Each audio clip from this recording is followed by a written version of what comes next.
외환위기 때 2,000원 나왔어요. 글로벌 금융위기 때 1,598원까지 올라갔었어요. 요거 보면은 환율이 뛰는 건 망조다. 금융위기 이후에 그 레벨까지 돌아왔지 않았니? 올해 분위기가 거의 최악에 근접해 있죠. 달러 현찰로 가는 게 있고, 이렇게 우리가 를 사는 방법이 있다. 지금 금리가 꽤 높아요. 그래서 마찬가지로 매력적인 자산입니다. 최근에 환율이 또 1,470원 돌파를 했었고요. 네네. 금융위기 이후 최고 환율을 찍었는데 정상은 아닌 거죠, 단장님? 최근에 이렇게 환율이 올라온 이유가 뭔지를 한번 좀 볼 필요가 있다고 생각을 해요. 이 첫 번째는요, 이게 대내적인 요인으로 좀 볼 수가 있고요. 두 번째는 대외적인 요인을 보실 필요가 있어요. 그럼 이제 대내적 요인이 뭐고 대외적인 요인은 뭐냐? 환율은 결국에는요, 그 나라의 체력을 반영해요. 그럼 이거는 우리나라 한국의 체력을 반영을 하는 거겠죠. 우리나라 지금 GDP 성장 예상치가요, 한국은행에서 1.5% 찍고 있어요. 1.5%면은요, 2000년부터 2024년까지 25년 역사 속에서 제일 안 좋았을 때가 2020년도에 코로나 때 마이너스 0.7 나왔어요. 그리고 2009년도에 금융위기 때 플러스 0.8 나왔거든요. 그래서 이런 위기 상황을 제외하면 지난 25년 동안 제일 안 좋았을 때가 2023년에 플러스 1.4가 최악이었어요. 근데 지금 1.5를 예상하고 있잖아요. 올해 분위기가 거의 최악에 근접해 있죠. 이게 우리나라가 그러면은 관세 부담도 있잖아요. 관세라는 건요, 결국엔 우리나라는 내수보다는 수출이 강한데 수출이 굉장히 힘들어질 수 있다는 얘기를 전해주는 겁니다. 그러면은 이런 것들이 우리나라 경제 체력에는 악영향을 주지 않겠냐. 그래서 여기다가 관세를 더하고요, 그 다음에 마지막으로 여기다가 우리나라의 어떤 정정 불안, 요 세 가지가 합쳐졌을 때는 대내적으로 환율을 끌어올린 요인이다. 이렇게 이제 우리는 해석할 수가 있어요. 그리고 두 번째는 대외적인 요인을 볼 필요가 있는데, 이거는요, 어떻게 설명할 수 있냐면 미국의 예외주의죠. exceptionalism이라는 얘기를 쓰고 있죠. 이게 무슨 얘기냐면은 미국 경제가 너무 예외적으로 강해요. 그럼 미국이 너무 경제도 탄탄하고 하니까 다들 미국에 투자하고 싶잖아요. 그럼 다들 어떻게 하냐면 자국 통화인 원화를 팔고 다들 달러를 사서 미국에 투자를 하고 싶어져요. 그러면은 미국의 자산 가격도 뛰고 미국의 달러 값도 뛰겠죠. 그럼 이게 환율을 갖다 끌어올리는 요인이 됩니다.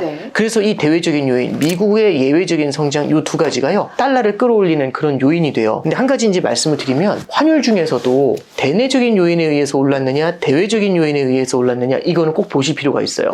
왜냐하면 대외적인 요인에 의해서 올랐다는 얘기는 우리나라뿐만 아니라 다른 나라도 다 미국의 예외주의에 영향을 받는다는 얘기예요. 그래서 무슨 얘기냐면은 애가 시험을 봤는데 50점 받아왔어요. 너 왜 이렇게 못 봤어? 아빠 때는 야 80점은 최소 받아왔는데, 이렇게 이제 얘기할 수 있잖아요. 근데 잠깐 보시면 아빠 때는 평균이 90일 때 80이에요. 못 본 거죠. 근데 얘네 때는요, 지금 평균이 30인데 50이 받았어요. 그러면 80이랑 50이 중요한 게 아니라 평균이 중요한 거잖아요. 이 대외적인 요인은요, 결국에는 시험 자체의 난이도가 되게 높다는 거예요. 미국이 너무 세니까. 미국이 너무 세다는 거는 시험 자체가 불수능이라는 얘기거든요. 불수능에서 50 받았으면 잘한 거죠. 이렇게 나가는 거예요. 근데 대내적인 요인에 의해서 오르죠. 이거는요, 우리나라 환율만 뛰는 거예요. 평균이 90점인데 50점 받아요. 이러면 이거는 큰일인 거죠. 외환위기 때는 이문위기였어요. 외환위기 때는 우리나라만 힘들었거든요. 근데 최근에는 전 세계가 달러 대비 통화가 약세예요. 달러가 너무 센 거죠. 그래서 지금 우리가 이제 환율을 바라볼 때 이 두 가지 요인이 섞여 있다라고 보시면 되고요.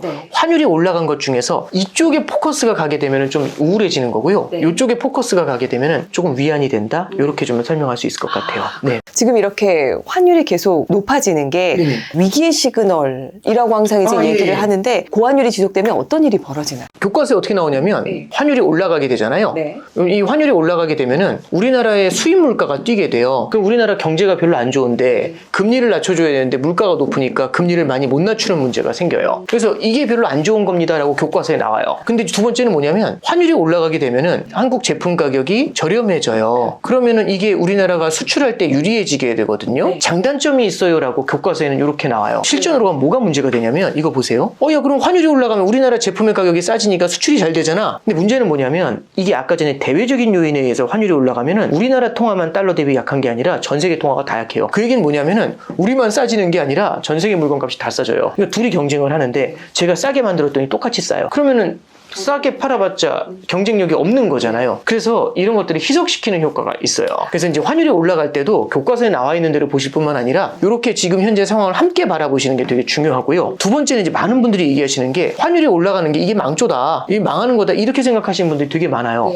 맞죠. 왜냐하면은 외환위기 때 2,000원 나왔어요. 환율이 원달러가. 그 다음에 글로벌 금융위기 때 1,598원까지 올라갔었어요. 요거 보면은 봐라, 망조다. 환율이 뛰는 건 망조다. 그래서 금융위기 이후에 거의 그 레벨까지 돌아왔지 않았니? 이제 이런 얘기들을 이제 되게 많이 하세요. 이게 반은 맞고 반은 틀려요. 환율이 오를 요인이 여러 가지가 있어요. 근데 그 중에 어떤 게 있냐면 자본 유출에 의해서 오를 때가 있어요. 이 자본 유출에 의해서 오를 때는요, 우리나라에 들어와 있는 외국인이 우리나라 안 될 것 같아요. 답이 안 나와요. 그러면 우리나라에 있는 자산을 매각을 하고 이 원화를 팔고 달러를 사서 아웃 이렇게 나가게 돼요. 이게 자본 유출의 플로우거든요. 네. 그러면 우리나라 자산 가격이 빠지고 환율이 뛰어요. 근데 이게 환율이 뛸 때 문제가 뭐냐면은 자본 유출이 나오잖아요. 그럼 외국인 한 명만 나가는 게 아니에요. 우리나라에 들어와 있는 톰 이 사람만 나가는 게 아니라 브라이언부터 시작해서 뭐 앨리스부터 다 나가는 거예요. 한꺼번에. 그러면 환율이 이렇게 올라가지 않아요. 으악 이렇게 뛰거든요. 환율의 변동성이 높아져요라는 표현을 많이 씁니다. 그러면 이렇게 일시적으로 환율이 확 뛰어버리잖아요. 그러면 사람들의 마음이 되게 급해져요. 왜냐하면 우리나라는 과거에 외환위기의 트라우마가 있어요. 이렇게 환율이 확 뛰면 사람들 사이에서 언론 보도도 그렇고 유튜브도 난리 나겠죠. 외환위기의 냄새가 물씬 난다. 뭐 이런 얘기 날 거 아니에요. 그러면 다들 무슨 생각이 드냐면, 야 그러면은 이 외환위기 때 2,000원 갔는데 오늘 1,470원이면 오늘이 제일 싸네? 이 생각이 들어요. 달러가 필요 없는 사람들도 갑자기 달러를 사야 되나? 이런 생각이 들죠. 그러면 미래의 수요가 확 땡겨오면서 환율을 하늘로 끌어올려요. 더욱더 무슨 생각이 드냐면 외국인들 입장에서는 안 나가려고 했던 사람도 야 이거 놔두면 안 되겠다. 난 달러 사서 나가야 되는데 달러 값이 계속 오를 거 아니에요. 이런 상황으로 내몰리잖아요. 그럼 외국인들이 더 많이 뛰어나가요. 그럼 이게 자본 유출을 강화시키면서요. 이게 진짜 망조로 작용하는 경우가 많습니다. 근데 잠깐만 보시면 이게 이제 이 자본 유출이라는 건 우리나라가 굉장히 힘들어져서 외국인들이 도망 나갈 때 나타나는 현상이잖아요. 근데 최근 우리나라에서는 이렇게 자본 유출이 나타나거나 그러진 않아요. 두 가지 요인이라고 말씀드렸죠. 대내적인 요인에 의해서 환율이 오르는 케이스하고 대외적인 요인에 의해서 환율이 오르는 케이스죠. 지금은 이 케이스보다는요. 요 케이스를 가리키고 있어요. 그래서 환율이 오르면 위험해진다? 맞는데요. 자본 유출에 의해서 환율이 오른다? 이거 위험해요. 그거는 저도 동의합니다. 근데 지금은 그런 케이스라고 보기엔 좀 어려운 것 같아요. 미국 경제가 너무 세고 그 다음에 우리나라 경제가 미국보다는 좀 약하다 보니까 환율이 뛰는 경향이 나타나는 거죠. 그러다 보니까 지금의 환율을 갖다가 금방 망할 것처럼 그렇게 해석하는 거는 조금은 좀 과하지 않나? 그렇게 해석을 할 수 있을 것 같습니다. 계속 오르다 보면 그게 원인이 돼서 자본 유출이 커지거나 이러진 그럴 수 있죠. 그럴 수도 있어요. 그러니까 뭐냐면 사람들의 기대를 만드는 거거든요. 그러니까 예를 들어 이런 거죠. 부동산도 처음에는 이렇게 오르다가 지나 보니까 뭐 1억씩 올라 있어요. 또 다음에도 보니까 1억 올라 있고 또 다음에도 보니까 1억 올라 있고 그럼 이제 나중에 어떻게 되냐면 또 다음에 보니까 또 1억 올라 있어요. 그럼 마음이 급해지죠. 사야 되나? 근데 그 생각을 저만 하는 게 아니죠. 모두가 하잖아요. 그럼 이게 이렇게 되잖아요. 달러도 마찬가지예요. 계속 스물스물 올라오잖아요. 사야 되나? 그 생각이 들 수가 있어요. 그래서 외환시장에도 변동성을 줘야 돼요. 계속 올라가는 게 이게 찍어야죠. 환율에 계속 눌리는 구간들이 생기잖아요. 이 환율이 그렇게 호락호락하게 막 계속해서 하늘로 팡 뛴다? 이런 기대를 안 만들어주도록 만들어주는 게 외환 당국에서도 해야 되는 역할이에요. 그래서 외환 당국에서 무슨 얘기를 하냐면 하는 총재께서도 그 얘기를 해요. 환율을 바라볼 때 제일 중요한 거는 레벨보다 변동성이라는 얘기를 해요. 결국에는 변동성을 갖다가 관리하는 게 외환당국의 역할이고 외환시장에서 일방적인 쏠림이 나타나게 됐을 때는 스무딩 오퍼레이션이라는 말을 써요. 스무스하게 가져가기 위해서 약간씩 조작을 해준다. 그래가지고 외환시장에서 너무 쏠리면 이런 것들을 좀 이렇게 억제를 해주는 이제 그런 롤들을 수행하고는 합니다. 작년에 환율이 급등할 때 정부에서 환율을 안정시키기 위해서 돈을 풀었다 그랬는데 이럴 때 어떻게 이걸 눌러줄 수가 있을까요? 이제 이게 다들 달러가 오를 것 같으니까 다 원화를 팔고 달러를 살려고 하는 수요가 되게 강해져요. 근데 이 수요가 되게 강해져서 환율이 막 올라가고 있는데 이걸 내깔려 놔두면은 투기 수요까지 다 붙으면서 환율을 하늘로 보내버려요. 이런 걸 막아줘야 되잖아요. 그럼 이걸 막으려면 방향을 반대로 누군가 달러를 팔고 원화를 사줘야 돼요. 근데 다들 달러가 올라갈 것 같은데 누가 달러를 팔고 원화를 사겠어? 이 역할을 누가 하는 거냐면 우리나라에서 외환 당국이 하는 거고요. 외환 당국이 보유한 달러를 우리는 외환 보유액이라고 해요. 외환 보유액이 현재 우리나라가 4,080억 달러 정도 되거든요. 이거 세계 9위 수준입니다. 굉장히 많은 편이에요. 그래서 여기 있는 것들 이렇게 쌈짓돈 조금씩 꺼내가지고 막 던지는 거죠. 외환시장에다가. 그러면은 환율이 올라오는 거를 갖다가 찍어 누를 수 있는데 이게 계속 올라올 것 같은데 팡 때려가지고 흔들어 놓잖아요. 그리고 또 올라오려고 할 때 팡! 또 올라올 때 팡! 이러면은 몇 번 이렇게 눌리잖아요. 그러면 미래에서 땡겨와서 달러 사야겠다 하는 수요가 조금 주춤해져요. 이 심리를 갖다가 이렇게 억눌러주는, 억제해줘가지고 외환시장의 안정을 만들어주는 그런 기제로 작용할 때가 있어요. 한 가지 꼭 말씀드리고 싶은 거는요. 이런 형태의 개입이 환율이 급등하거나 환율의 변동성이 높아질 때 억제를 해주는 역할은 분명히 해요. 그거는 팩트예요. 근데 문제는 뭐냐면 이렇게 막 뛰어오르는 거 이거 눌러주고 이런 건 가능한데 얘가 방향을 반대로 꺾어버리는 거는 불가능해요. 환율의 추세를 꺾어버리는 건 안 된다는 얘기죠. 이렇게까지 꺾으려면 굉장히 많은 비용을 치러야 돼요. 그러니까 이런 게 아니라 지금 현재 우리나라에서도 외환 개입을 할 때 말씀드렸던 것처럼 스무딩을 하기 위한 오퍼레이션이라고 하잖아요. 준동하는 거 눌러주고 너무 내려가려는 거 받아주고 안정된 컨트롤 하에 두려고 하는 게 강하지 뭐 이렇게 방향 바꾸거나 그런 케이스하고는 좀 차이가 있다 보시면 됩니다. 이런 환율의 강세가 앞으로 계속 유지가 될까요? 환율은 귀신도 몰라요. 이제 환율의 흐름을 좀 보면은 결국에는 단기적인 환율의 흐름하고 장기적인 환율의 흐름을 볼 필요가 있는 것 같아요. 네. 단기적인 환율의 흐름을 먼저 간단하게 말씀을 드리면요. 저는 좀 하반기 정도 되면은 달러가 조금 그 기세가 눌리지 않을까라는 생각은 좀 하고 있어요. 네. 이제 이게 왜 그러냐면은 지금 현재는요. 미국 경제가 너무 강해요. 아까 전에 말씀드렸던 것처럼 미국 예외주의가 너무 세거든요. 거기에 비해서 한국 경제가 조금 많이 고전하고 있어요. 경제라는 게 그렇더라고요. 너무 안 좋은 것 같으면 부양을 해야 되겠다라는 그런 기대가 생겨나요. 그래서 우리나라 같은 경우도 지금 추경에 대한 얘기가 나오고 네. 금리 인하 얘기가 나오거든요. 그럼 이런 것들은요. 우리나라가 너무너무 비관적이라고 생각을 하지만 그 너무 비관적이다 보니까 부양에 대한 명분을 얻어서 살짝 우리나라 성장률을 끌어올리는 요인이 될 수 있고요. 지금 미국 경제는 다들 너무 세다고 하는데 미국 같은 경우 너무 탄탄하고 그 다음에 물가도 높다 보니까 문제는 미국의 관세 문제 같은 것들도 시차를 두고 미국 경제를 갖다가 약간 약하게 만들 수는 있어요. 그러면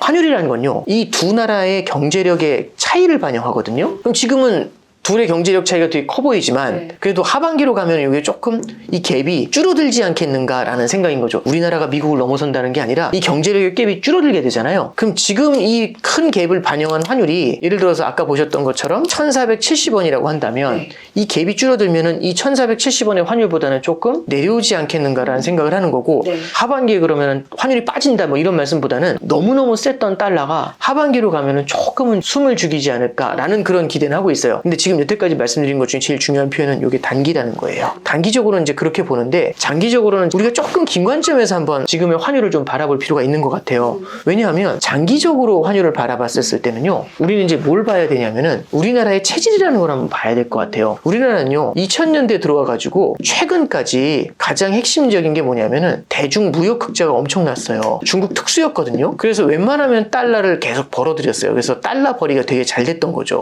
근데 이제 문제가 뭐냐면 2020년대 들어와가지고 중국이 코로나 닥쳤을 때 봉쇄를 되게 세게 해가지고요. 중국의 소비가 되게 많이 위축되는 모습을 보였거든요. 그럼 중국은 소비가 안 되면은요. 수출로 성장해야 돼요. 그래서 제품을 갖다가 어마어마하게 많이 생산해서 이게 과잉 생산이 돼버리거든요. 그럼 우리나라보다 많이 생산했잖아요. 과잉 생산이 돼 있으니까 이런 거 다 덤핑으로 쳐내겠죠. 그래서 되게 싼 가격의 물건이 전 세계로 흘러나와요. 왜냐하면 중국이 생산한 제품을 중국의 소비가 다 소화를 못하니까 남잖아요. 걔네들이 덤핑으로 해외에 흘러나오면 우리나라가 수출할 여력이 없어요. 그래서 특히 우리나라 같은 경우도 중국 소비도 약하니까 중국 수출도 잘 안 되죠. 그리고 또 하나는 이렇게 덤핑으로 흘러나온 것들 때문에 우리가 수출하는 곳에 저가 중국산 물건이 많이 이제 들어가게 되잖아요. 그 우리나라 수출이요 앞으로 되게 과거보다는 많이 힘에 겨워질 수가 있어요. 그래서 무슨 얘기가 나왔냐면은 2023년에 31년 만에 대중무역 적자예요. 그리고 작년 24년에도요 대중무역 적자예요. 올해는 어떻게 될지 모르겠지만 적어도 옛날만큼 흑자는 안 날 것 같아요. 네. 이 얘기는 구조적으로 우리가 중국의 무역 흑자라는 어쩌면 단군 일의 수출이 가장 좋았던 그 특수가 이제 거의 끝나간다는 얘기거든요. 달러의 유입이 줄어들 수가 있어요. 근데 우리나라 사람들이 해외 투자에 눈을 뜬 거잖아요. 그래서 지금 미국 주식 많이 관심 가지시잖아요. 개인이 미국 주식을 산다는 얘기는 개인의 자금이 해외로 나간다는 얘기죠. 달러가. 그리고 해외 부동산 관심 가지시는 분들도 많고요. 그리고 현대차도 지난주에 31조만큼을 조지아에다 투자하겠다, 미국에 투자하겠다 이런 얘기가 나왔어요. 그러면은 이만큼의 자금이 미국으로 나간 거잖아요. 그리고 트럼프는 얘기합니다. 공장을 지으면 관세 부과 안 할게요라는 얘기를 해요. 그럼 이런 것들은 하나의 동인이 되니까 해외로 자금이 나가는 거잖아요. 그러면 무역 흑자가 줄어들어서 들어오는 달러는 줄어드는데 나가는 달러가 많아지죠.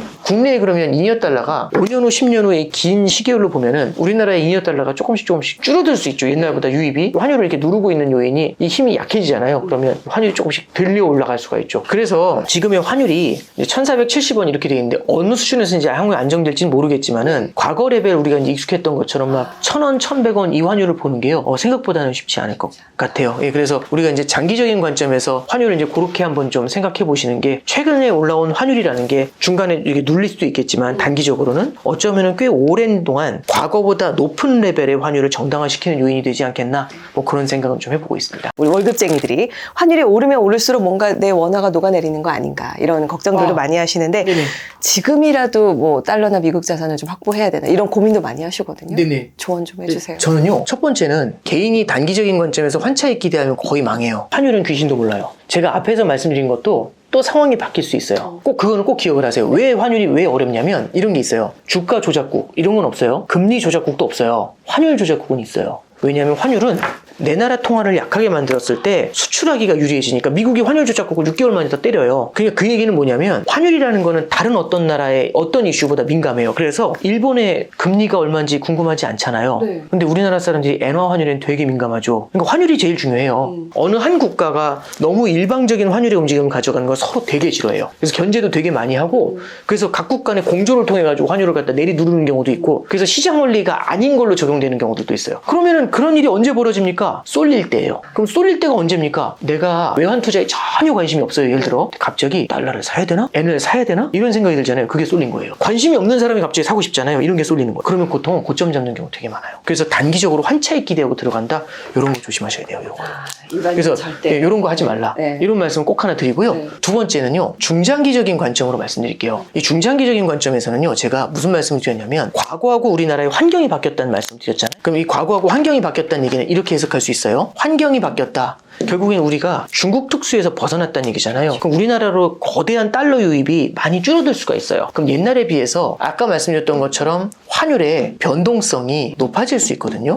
그럼 환율의 변동성이 높아지게 되면은 2010년대에는요 환율이 1,000원에서 1,200원 사이를 10년간 횡보했어요. 그럼 환율에서 이렇게 움직였거든요. 네. 그래서 다들 1,200만 넘어도 막 엄청 높아졌다 이렇게 얘기를 했겠고요. 평균 환율이 한 1,160원 정도 했어요. 그럼 환율이 안정돼 있었잖아요. 네. 이럴 때는요 원화로 자산으로 투자하나 달러 자산으로 투자하나 차이가 없어요. 근데 이제 환율이 한 레벨 올라와가지고 또 다른 움직임을 보일 것 같잖아요. 변동성이 높아지고 그러면 원화로 투자하냐 달러로 투자하냐 여기서 차이가 갈라질 수 있어요. 그리고 지난 한 2, 3년 정도 서학개미들이 등장하면서 네. 예를 들어 미국 주식 20% 오르고 우리나라 주식 20% 올랐다. 우와 똑같은 거 아니야? 아니에요. 환율이 있기 때문에. 그래서 사람들이 이제 해외 투자에 눈을 떴잖아요. 네. 그럼 당연히 환율을 감안할 수밖에 없어요. 그래서 환율의 변동성이 높아진다? 이거는요, 우리가 이걸 갖다가 대비하기 위해서라도 달러라든지 엔과 같은 어쩌면은 원화 표시 자산이 아닌 자산에도 우리가 관심을 가질 필요가 있다. 그래서 우리 포트폴리오의 중장기적인 관점에서 통화 분산을 가져갈 필요가 있다. 라는 말씀을 좀 드려봅니다. 달러 현찰을 환전해 놓고서 네. 이거를 그냥 보유하는 방법이 있겠죠. 근데 이제 이걸 우리가 현찰을 금고에 넣어놓으면 문제가 이자가 안 붙어요. 아, 그렇죠. 지금 미국 금리가 네. 꽤 높아요. 연 4% 나오는데 네. 낮은 금리가 아니지 않습니까? 우리나라 금리가 지금 3%가 안 되는데 네. 그러면 이거는 같이 향유를 하면 좋지 않습니까? 네. 현찰이라는 것도 되게 좋지만 사람마다 이제 니즈가 다를 것 같아요. 그냥 나는 달러를 보유하고 있는 게 기분이 좋아. 뭐 그런 건 어쩔 수 없는 거죠. 네. 근데 이걸 갖다가 달러 통장이라든지 아니면은 미국 국채 같은 거 있죠. 이런 미국 국채 같은 데다 넣어놓으면은 얘네들이 뭘 주냐면은 이자를 주게 되겠죠. 그래서 우리가 하나 꼭 보셔야 될 게 뭐냐면은 달러 현찰로 가는 게 있고 이렇게 우리가 달러 예금이나 달러 국채를 사는 방법이 있다. 이제 이렇게 하나 말씀드리고요. 플러스 뭐가 있냐면 달러 표시 ETF가 있어요. 근데 이제 달러 ETF가 있는데 이 달러 같이 움직이는데 연동을 하거든요. 근데 이제 문제가 뭐냐면 달러 ETF는 달러가 올라서 발생하는 이익이 과세가 돼요. 근데 현찰이라든지 이렇게 달러 예금을 하기 위해서 환전해 놓은 거 있죠. 얘네들은 환차익에 대해서는 비과세가 돼요. 그래서 우리가 세금도 같이 바라보실 필요가 있거든요. 그래서 우리가 이런 거 투자할 때는요. 첫 번째는 수수료 보실 거. 그 다음에 두 번째는요. 과세인지를 보실 것. 그 다음에 세 번째는 용처가 되게 중요한데 나 달러 현찰 갖고 있다가 6개월 후에 여행 갈 거야. 이런 케이스도 우리가 고민을 해보실 필요가 있겠죠. 네. 그래서 그래도 보셔야 되는 가장 중요한 요인들이 뭐다. 이렇게 정리를 좀 해드렸습니다. 그럼 미국 국채를 만약에 투자를 한다 그러면 10년물에다가 그거는 이제 좀 완전히 또 다른 얘기가 돼요. 왜냐하면 네. 단기 국채가 있고요. 장기 국채가 있어요. 그렇죠. 근데 이제 장기 국채 같은 경우는 금리가 움직이는 거에 따라서 채권 가격의 변동이 되게 클 수가 있거든요. 제 생각에는 개인적으로는 미국의 단기 국채도요. 금리가 천천히 내려온다고 하면 지금 금리가 꽤 높아요. 그래서 마찬가지로 매력적인 자산입니다. 그래서 우리가 무조건 장기 국채만 합니다. 그렇게 보실 게 아니라 장단기 국채를 한번 고루 좀 한번 검토해 보시는 것도 좋을 것 같아요. 앞으로 이제 우리가 적응해야 될 고환율 시대에 우리가 좀 희망적으로 볼 부분은 없을지 또 조언 남겨주시면 좋을 것 같아요. 저는 전망이라는 건 틀리라고 하는 것 같아요. 우리가 성장률 전망이 안 좋다고 하면 경기 부양의 명분을 만들어줘요. 지금 현재 우리나라의 중장기적인 먹거리가 굉장히 힘들 것 같다라는 이 문제의 의식을 갖고 있는 게 되게 중요하거든요. 인간은 항상 그런 것 같아요. 결핍 속에서 새로운 수요가 창출이 돼요. 무언가 부족해야 그걸 만들어야겠다는 생각을 하잖아요. 우리가 현재 우리나라의 경제가 앞으로 중장기적으로 봤을 때 지금과 같은 모습으로 이어지면 중국 특수가 끝났기 때문에 힘들어질 거야. 이걸 이제 인지하고 있잖아요. 그럼 끝났으니까 그냥 가만히 있읍시다. 이렇게 하는 게 아니라 우리나라는 여태까지도요 계속 바꿔왔어요. 외환위기 이후에도 다 끝났다고 했을 때 중국 특수라는 걸 갖다 우리가 누릴 수 있었던 거고요. 금융위기 직후에도 우리나라가 갤럭시2 같은 핸드폰으로 한번 또 끌어올렸죠. 핸드셋으로. 그리고 2015년, 16년에는 반도체로 끌어올리고 우리나라 저력이 있어요. 제조업도 강하고 기술력도 있고 똑똑하잖아요. 저희 같은 사람들이 지금 바라보지 못하는 무언가 킬러 애플리케이션? 그런 생산성의 혁명 같은 게 저는 또 있을 거라고 기대하고요. 이 전망이 무조건 맞다가 아니라 이 전망을 보면서 또 우리 경제 주체들이 또 현명한 대응을 할 거야. 이런 관점에서 한번 바라봐 주시면 좋을 것 같습니다. 그 최악의 종착점에 스태그플레이션이 있다. 그럼 주식 팔고 채권 팔고 부동산 팔고 이러니까 환율이 막 뛰면서 우리나라 자산 가격이 다 무너져 내렸죠. 주식 채권 분산 투자가 아니라 새로운 틈새 대안을 찾아야 되는데 투자 같은 걸 우리가 감안을 해볼 수가 있어요. 지금 미국의 재정적자가 되게 심해요. 근데 이 재정적자라는 거는 매년 쓰는 돈이 많다는 얘기죠. 미국이 일반 서민 가정에서도 막 예를 들어서 2천만 원씩 쓰는 거예요. 한 달에. 많이 쓰는 거잖아요. 근데 문제는 쌓여있는 빚도 많아요. 그럼 무슨 생각이 들죠? 끝났다. 이 상태로 가면 쉽지 않겠다. 그러니까 미국이 지금 현재 재정 지출도 클 뿐만 아니라 쌓여있는 국가 부채도 커요. 그래서 미국은 부채 상한이라는 게 있어요. 이 이상은 빚을 못 내요라는 부채 상한이 있는데 지금처럼 막 돈을 펑펑 쓰잖아요. 그러면 이 부채 상한에 7월에 도달한다 뭐 이런 얘기도 있고 6월에서 어쨌든 9월 사이에 올 것 같다라고 하는데 이 날짜를 뭐라고 하냐면은 어려운 말로 X데이트라고 얘기를 해요. 이 빚이 더 낼 수가 없잖아요. 그럼 빚을 못 갚으면서 파산이에요. 그래서 미국 경제 디폴트 뭐 이런 얘기가 나오죠. 근데 이제 이거는 계속 나오지만 디폴트를 만들진 않고요. 이 부채 상한을 항상 끌어올려요. 문제는 뭐냐면 부채 상한에 간당간당 하다 보니까 미국 정부도요. 빚을 지금 못 내고 있어요. 빚을 못 낸다는 얘기는 국채를 발행을 해가지고 돈을 끌어와야 되는데 국채 발행을 갖다가 못하고 있는 거예요. 근데 예를 들어서 부채 상한이 올라가게 되죠. 그러면은 그동안 빌리지 못했던 돈을 한꺼번에 빌려야 되거든요. 그럼 국채 발행은 확 단기에 늘리죠. 시중에 있는 자금을 확 빨아들이지 않습니까? 그럼 시중에 돈이 모자라겠죠. 시중에 돈이 모자라면 이게 금리가요. 빵 뛸 수 있습니다. 근데 미국 경제가 좀 안 좋아질 것 같다고 하고 있는데 여기에 금리까지 빵 뛰어버리면 향후에는 좀 리스크 요인이 되는 거 아니냐라는 얘기를 하고 있는 게 요게 단기적인 관점이고요. 두 번째는 조금 장기적인 관점에서 보면은 빚이 영원히 늘어날 수는 없어요. 아무리 미국이라고 해도 어느 정도에서 한계가 있을 수 있어요. 이 한계가 어디까지인지는 모르겠지만 그 한계는 빚을 갖다가 생각할 때 뭘 보시면 되냐면은 성장하고 함께 보시면 돼요. 빚이 너무 크잖아요. 빚이 늘어나는 속도보다 성장이 올라오는 속도가 빠르면 크게 문제는 안 돼요. 근데 빚이 올라오는 속도보다 성장이 올라오는 속도가 느리잖아요. 그러면은요. 이럴 때마다 되게 긴장하는 모습이 나타날 수가 있어요. 장기적인 관점에서 그래서 미국의 성장이 둔화되는 게 이 빚 문제하고 좀 엮이는 것들 이런 것들을 한번 우리가 조금 더 경계감을 갖고 볼 것 같아요. 그래서 빚 아무 문제 안 될 겁니다. 이런 말씀보다도 단기적으로 금리가 올라올 수 있다는 점, 그 다음에 성장이 둔화될 때마다 이 빚에 대한 부담이 커질 수 있다는 점 두 가지를 같이 보시면 좋을 것 같습니다. 미국 경제가 좀 안 좋아졌다. 그리고 그게 바로 스태그플레이션 공포가 커지고 있기 때문이다. 뭐 이런 얘기도 나오고 있는데요. 왜 이런 얘기가 나오고 있는지. 데이터가 여러 가지가 있는데요. 경제 데이터에는요. 소프트 데이터라는 게 있고요. 하드 데이터라는 게 있어요. 하드 데이터는 그냥 말 그대로 딱딱해가지고 고정되어 있는 데이터예요. 이거는요 결과치입니다. 소프트 데이터는요 실제치가 아니라 얘는 심리를 반영해요. 보통 요즘 보면은요 이런 소프트 데이터 중에서 물가가 오를 거라는 인플레이션 심리 내지는 사람들의 소비 심리 이런 게요 물가는 오를 거라는 심리가 강해졌고요 소비는 꺾일 거라는 심리가 강해졌어요. 소프트 데이터가 별로 안 좋아요. 근데 하드 데이터는 둘 다 아직 양호하거든요. 근데 이제 관세를 때리게 되면은 이게 물가에 나중에 전이가 돼서 실제 하드 데이터에 반영이 되겠죠. 그러니까 이제 하드 데이터는 나중에 나올 거고 실제 사람들은 그런 기대를 반영하고 있잖아요. 소프트 데이터에서는 소비가 꺾일 것 같아요. 물가가 오를 것 같아요. 이 방향이 만약에 현실화돼 가지고 심화되잖아요. 그럼 이런 것들이 이제 말씀하셨던 것처럼 스태그플레이션의 가능성을 높이는 그런 요인이 될 수가 있다라고 이제 볼 수가 있겠죠. 그래서 이런 이제 소프트 데이터의 괴리가 나오니까 관세 부담이 결국에는 스태그플레이션 아니냐 이런 우려가 생기는 건 사실인 것 같습니다. 되게 안 좋은 시나리오는 이슈가 되고 있는 이 관세가 결국에는 인플레이션을 자극을 하는데 지금 인플레이션 심리가 너무 강해요.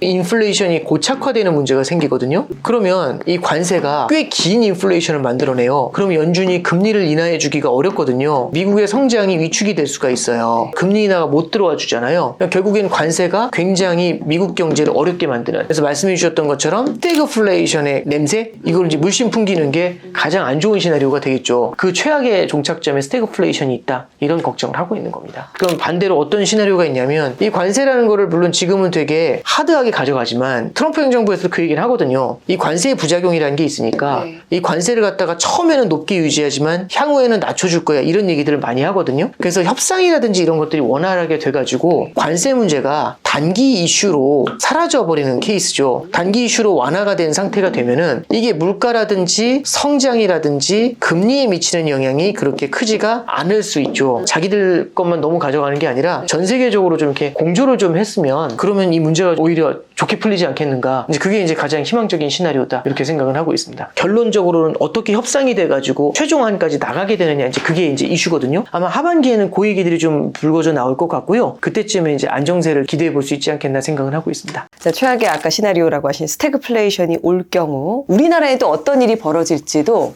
말씀해 주시면 좋을 것 같아요. 미국의 스태그플레이션이 만약 오게 되면은 우리가 미국 수출 의존도가 높아요. 그러면 미국의 소비에 우리가 수출을 하는 구조인데, 그럼 미국 소비가 예를 들어 둔화가 되는 거잖아요. 그럼 우리나라 수출 성장이 쉽지가 않아요. 그럼 내수 성장으로 가야 되는데 보통 미국 물가가 올라가잖아요. 그럼 이게 시차를 두고 우리나라의 물가도 끌어올리는 요인이 생겨요. 그럼 물가가 높으면은 성장이 둔화될 수 있지 않습니까? 소비가 어렵잖아요. 미국의 스태그플레이션이 사실은 전 세계적인 스태그플레이션으로 이어질 가능성이 좀 있어요. 그래서 개인적으로 그렇게 안 갔으면 좋겠다, 이렇게 생각하고 있습니다. 이 어마무시한 스태그플레이션이 미국에 혹시 왔던 적이 있나요? 70년대가 그랬어요. 70년대. 근데 그때는 이제 기름값이 너무 높아져가지고 그 문제가 또 불거진 거고, 전쟁하고도 연관이 돼가지고 그때 당시에 미국 성장률이요 마이너스로 그냥 확 이렇게 박혀버렸어요. 그리고 물가도 막 엄청 오르고 그랬거든요. 그때가 이제 스태그플레이션이었고 미국 경제도 너무 어려웠고요. 그때 이제 70년대인데 우리나라는 박정희 대통령 때잖아요. 70년대 후반에 2차 석유 파동 때 우리나라가 IMF에 구제금융 받아야 될 뻔한 적도 있었어요. 그 정도로 우리나라도 굉장히 타격이 컸고, 미국이랑 우리나라뿐만 아니라 전 세계가 되게 힘들었어요. 그게 이제 70년대를 가리켜서 우리가 스태그플레이션의 시기다라고 이제 보통 그렇게 얘기하는 거죠. 금융위기 때는 외국인들이 이제 우리나라에서 도망가면서 우리나라 자산을 다 팔고 나가요. 주식 팔고 채권 팔고 부동산 팔고 나가고 이러니까 환율이 막 뛰면서 우리나라 자산 가격이 다 무너져 내렸죠. 그러니까 이제 이런 걸 뭐라고 하냐면 미국의 은행들이 다 청산을 하는 거예요. 그럼 이제 우리나라 자산들도 엄청나게 흔들리게 되고요. 그럼 우리나라에서 빚을 낸 사람들 이 빚이 연장이 안 되고 다 가지고 도망가니까 우리나라에서도 이제 디폴트가 발생할 가능성이 높아지게 되는 거죠. 글로벌 금융위기 때 미국의 금융위기가 전 세계 금융위기로 전이됐었던 그런 케이스로 보시면 됩니다. 스태그플레이션이 되면은 저성장이고 고물가가 되잖아요. 그러면 기업의 대차대조표로 따지면 성장이 약화되니까 매출이 줄어요. 그러면 물가가 높으니까 비용이 올라가요. 기업의 손익이 줄어들게 되겠죠. 주가는 요걸 반영하거든요. 그럼 주식시장이 되게 힘들어져요. 그리고 물가가 높으니까 채권이 되게 고생을 해요. 그럼 이런 상황에서는 주식 채권 분산 투자하는 게 되게 힘들어지거든요. 주식 채권 분산 투자가 아니라 새로운 틈새 대안을 찾아야 되는데, 그 틈새 대안이 골드라든지 원자재 투자 같은 걸 우리가 감안을 해볼 수가 있어요. 그래서 이 시나리오가 왔을 때는 이런 자산이 통하지 않으니까 이런 틈새를 찾아보자. 저는 이제 요즘은 그 생각을 좀 해요. 미국 일방주의라고 해도 미국만 무조건 오르는 게 아니라 올해 1분기에 보셨던 것처럼 미국 이외의 지역들도 수혜를 보는 케이스들도 있잖아요. 그리고 미국도 정책 실수를 할 수도 있어요. 그렇게 따졌을 때는 우리가 미국 이외에 있는 지역들도 감안을 해야 되거든요. 이 분산 투자의 관점에서는 뭐 미국만이 답이다, 미국 주식만이 좋은 거다, 이제 이런 생각보다는 그 미국 주식의 비중을 갖고 가는 건 맞지만 너무 한쪽으로만 쏠려 있는 거 있죠. 이런 쪽에 대해서는 경계감을 가질 필요는 분명히 있는 것 같아요. 제가 아까 전에도 이제 스태그플레이션 뭐 이런 말씀도 드렸지만, 그런 시나리오가 열리게 되면은 이런 것들은 미국 주식 시장에도 안 좋은 요인이 될 수가 있거든요. 그런 것들이 현실화됐을 때는 그럼 그 가능성만큼은 미국 주식의 비중을 조금은 줄여놓을 필요도 있겠죠. 미국 주식의 움직임하고 좀 다른 움직임을 보이는 자산들이 달러나 엔이나 금과 같은 자산이니까요. 그런 것들을 포트폴리오에 넓게 펼칠 때 그런 재료들을 좀 같이 감안하는 것도 좋을 것 같다. 이런 케이스입니다. 그 다음에 우리한테는 재미없는 자산이지만은 예금이라든지 채권과 같은 자산도 우리가 고려를 해볼 수 있는 그런 자산이 될 수가 있어요. 저는 요즘처럼 이렇게 불확실성이 높아진 시대에는 쏠려 있는 게 되게 위험하다고 봅니다. 그래서 너무 많이 배팅하시는 것보다는 좀 고루고루 나눠서 갑시다 라는 조언을 좀 드려봅니다. 우크라이나 종전 협상이 진행되는데 유럽에서는 핵무장 이야기가 나오고 중국에선 침공 준비가 끝났다 이런 얘기도 있고요. 트럼프의 뭐 관세 전쟁이야 말할 것도 없고요. 단장님 요새 분위기가 왜 이렇게 살벌하고 위협적일까요? 트럼프의 미국은 더 이상 세계의 경찰이 아니라고 하잖아요. 방위비 니네가 알아서 해라. 독일 같은 경우도 돈 쓰는 거 되게 싫어해요. 독일이 그렇게 방위비 지출안을 통과시킬 리가 없는데 이게 굉장히 급속도로 빠르게 그냥 확 통과가 돼버렸어요. 결국엔 트럼프의 공이 큰 거죠. 아무도 우리를 지켜주지 않는다라고 하면 우리가 스스로를 방어해야 되지 않습니까? 그럼 우리가 재무장을 할 수밖에 없는 케이스가 되는 거죠. 그래서 유럽에 지금 방산주들이 오르고 유럽의 재무장 얘기가 나오는 게 이제 우리가 이제 그런 관점에서 볼 수 있죠. 경찰이 없는 사회는 각자가 다 자경단이 돼야 되지 않습니까? 그러면은 당연히 혼란이 커질 수밖에 없는 그런 구조고요. 여태까지는 러시아의 위협이 있더라도 나토라는 것을 이제 만든 다음에 그 나토가 함께 공동 방위를 하고 있었던 거잖아요. 근데 요즘 이제 분위기는 너네가 방위비 다 부담해라. 우리는 경찰이 아니다. 이제 그렇게 하면서 오히려 미국은 중국 쪽에 집중을 하려고 하는 것 같으니까 유럽도 자체 방위에 대한 저 이지가 훨씬 더 커질 수밖에 없는 것 같아요. 결국에는 미국이 누군가를 방위를 해준다는 얘기는 미국의 재정이 쓰여지는 거잖아요. 그러니까 미국이 지금 재정 적자가 너무 심하니까 이거 줄이려면 어딘가 지원해주는 국방을 지원해주는 것들에 대해서는 좀 아껴야 된다. 그래서 조금씩 발을 빼려는 모습들 그런 것들 때문에 나타난 현상이 아닌가 싶습니다. 그래서 미국이 저런 스탠스가 계속 이어지잖아요. 그럼 전 세계적으로 자잘한 지정학적 분쟁이 나타날 가능성이 높아졌다. 그래서 우리가 뭔가 투자를 할 때도 그런 뜻하지 않았었던 지정학적 리스크에 대한 가능성 이런 거 좀 열어두면서 고민해야 된다. 이 와중에 조용히 다시 오르고 있는 게 바로 금이에요. 네, 그렇죠. 금값이 이렇게 오르는 것도 지금 시기적으로 조금 불안하고 정세가 불안한 이런 것도 혹시 반영이 돼요? 네, 저는 이제 그렇게 보는 게 금이 올라가는 요인은요. 금이 어떤 애다를 보는 게 되게 중요한데 금은요. 첫째는 방금 전에 말씀드렸던 지정학적인 리스크가 커지면 이럴 때 금값이 탁탁 튀어요. 그래서 지정학적 리스크를 갖다가 해지하는 자산이다. 이런 것들은 금이 도움이 될 수가 있어요. 참고로 말씀드리면 22년도에 러시아 우크라이나 전쟁이 있었고요. 23년도에 하마스가 이스라엘을 건드렸고 24년도에는 이란하고 이스라엘이 이제 전면전으로 치달을 뻔했었어요. 이런 형태의 국제적인 전쟁의 가능성이 언제 무슨 일이 어떻게 터져도 이상하지 않은 세상이 된 거죠. 이런 리스크를 해지하기 위해서 골드에 대한 잠재 수요를 끌어올리는 요인이 될 수가 있습니다. 그래서 우리는 요 케이스로 금을 좀 바라볼 필요가 있고요. 두 번째는요. 미국이 관세 전쟁 같은 걸 하면서 전 세계적으로 미국하고 대척점에 서는 나라들이 많아지게 되잖아요.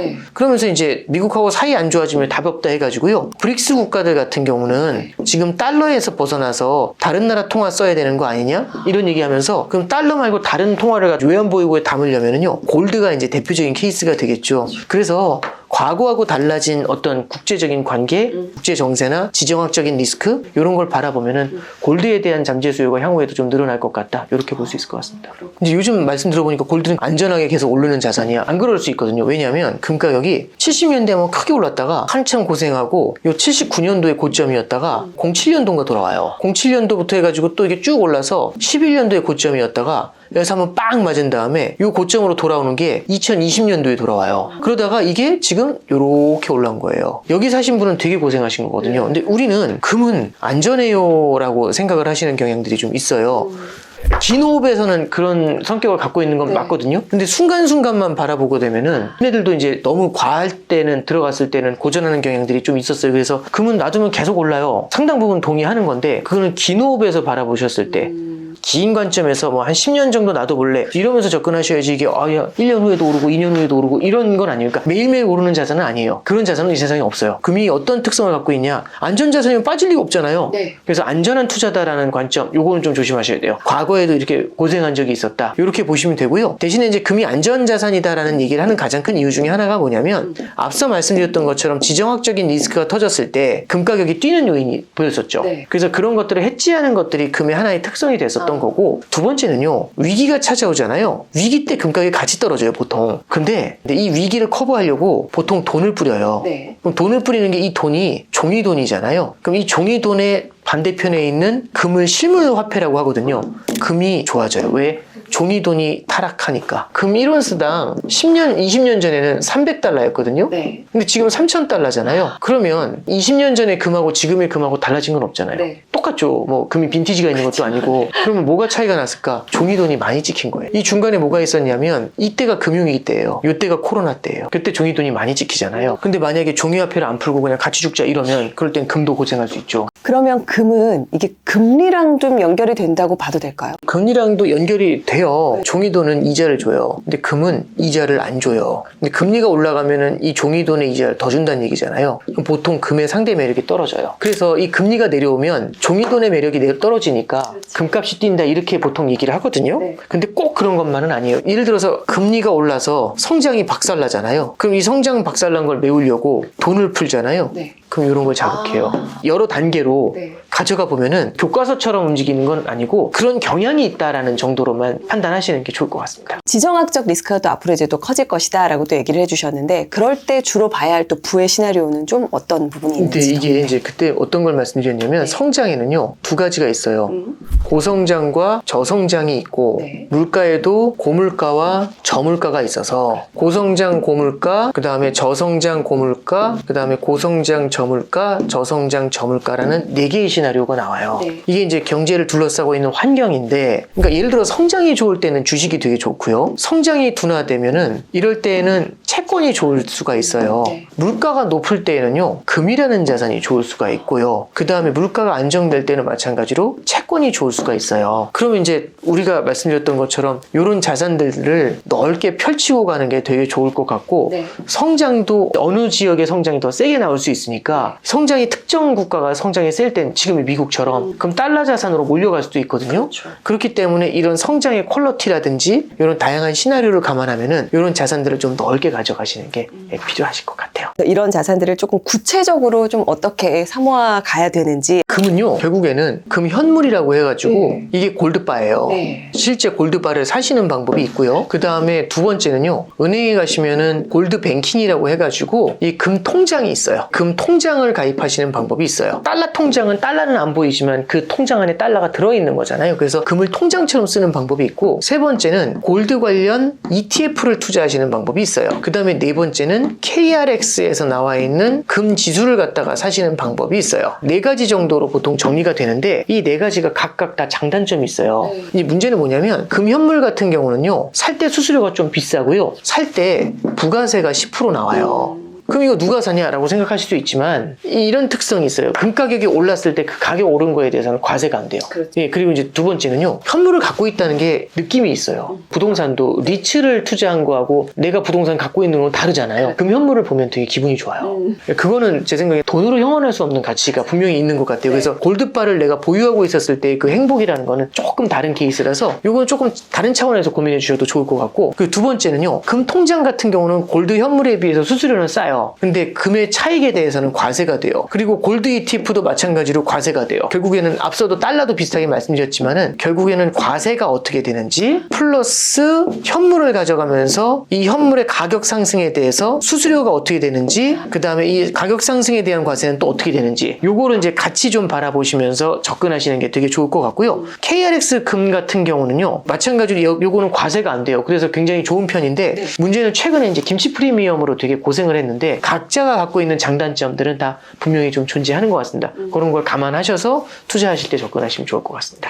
많은 또 시청자분들께 이렇게 또 경제 이야기를 들려주시는 이유가 있으실 것 같아요. 최근에 이제 나타나는 변화는 2, 3년 전부터 통화분산이라고 해서 해외 투자에도 관심을 많이 가지잖아요. 미국 주식이라든지 미국 부동산이라든지. 그러려면 환율에 대해서 좀 이해가 좀 필요한 것 같아요. 근데 과거와 같은 패턴으로 이어져 온 게 아니라 최근의 흐름은요, 굉장히 큰 변화가 나타나는 것 같아요. 그러니까 예를 들어서 원달러 환율 같은 경우도 앞서 말씀드린 것처럼 우리나라의 중국 수출이라는 특수가 끝나간다라는 거죠. 역사 속에는요, 단절이라는 게 있고 연속이라는 게 있습니다. 예를 들어서 이렇게 안정이 돼 있다가 이게 연속이죠.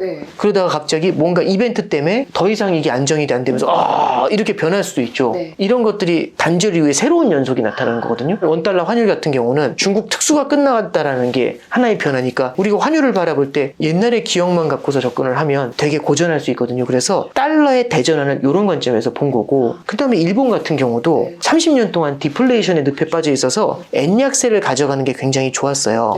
엔약세가 굉장히 오랜 기간 이어졌거든요. 아베노믹스 이후에 12년간. 그러다가 이제 엔약세가 너무 심해지니까 일본이 디플레이션에서 인플레이션으로 전환이 됐어요. 그러면은 30년간 이어져 왔던 디플레이션에서 이제 인플레이션으로 전환이 되니까 이 물가를 잡아야 되잖아요. 그럼 엔 강세가 필요해요. 그럼 이 방향이 이렇게 바뀌어 나갈 수 있죠. 근데 우리가 이때에 천착해서 투자를 감안하면 고생할 수 있겠잖아요. 그래서 엔화도 이렇게 디플레이에서 인플레이로의 대전환. 그 다음에 세 번째는 골드에 대해서도 생각을 하는 게 여러 가지 이슈도 있겠지만은 방금 말씀드렸던 것처럼 미국이 결국에는 보호무역주의로 가고 있고 엔드 조건으로 지금 전 세계가 블록화가 되고 있잖아요. 세계의 경찰 역할을 포기를 하면서 이런 것들은 금 가격의 기존의 패턴의 다른 모습을 좀 보여줄 수가 있겠죠. 그래서 이번에 저도 이제 책을 갖다가 환율의 대전환을 담을 때 이렇게 골드나 엔이나 달러나 이거에 대해서 지금 너무 옛날의 패턴으로만 보실 게 아니라 새로운 패턴을 좀 우리가 관심 갖고 보시는 게 좋겠다. 투자자분들한테 제가 드릴 수 있는 게 이런 도움을 드리는 게